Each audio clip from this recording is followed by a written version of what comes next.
On Throwback Thursday, a lesson in editorial judgment. Why would Americans care about something that happened in Canada? Like, why would ancient Romans care about something that happened in Londinium? Not much, not likely.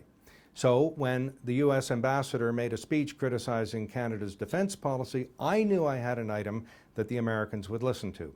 Fed it down to the RKO radio networks under the name Mike Richards because I was reading the national news at CBC at the time, and I didn't want them to know I was moonlighting. This is the raw feed, including questions that the anchor would ask the tape of me to sound like it was a live report. Item 1, possible intro. America's ambassador to Canada has given Canadians a tongue lashing over their defense policy. Mike Richards reports it was a Reagan-style speech about Soviet aggression. In 3, 2, 1.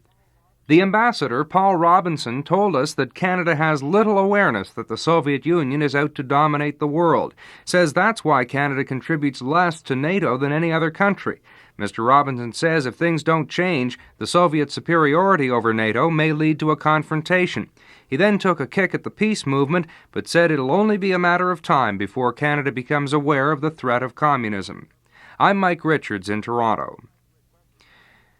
Question 1. Why doesn't Canada spend more money on defense?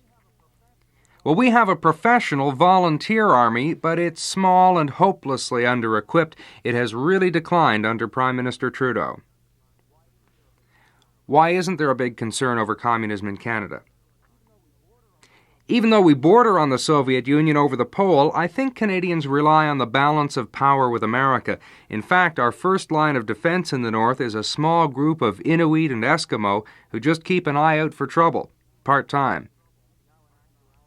Now, an actuality of Robinson's speech held in Winnipeg begins there certainly. It runs 13 seconds, and the out cue is it could happen in 3, 2, 1. They're certainly out for world domination. I don't think there's the slightest question about that. They might challenge us at some point, and we'd be forced to fight with what we had. They might challenge us. I think it's reasonable to assume that it could happen. The Mackenzie Institute is grateful to its sponsors and supporters. Some of our short pods and long talks are a result of the support of Heathbridge Capital Management Limited, the National Post, and Dundurn Publishing.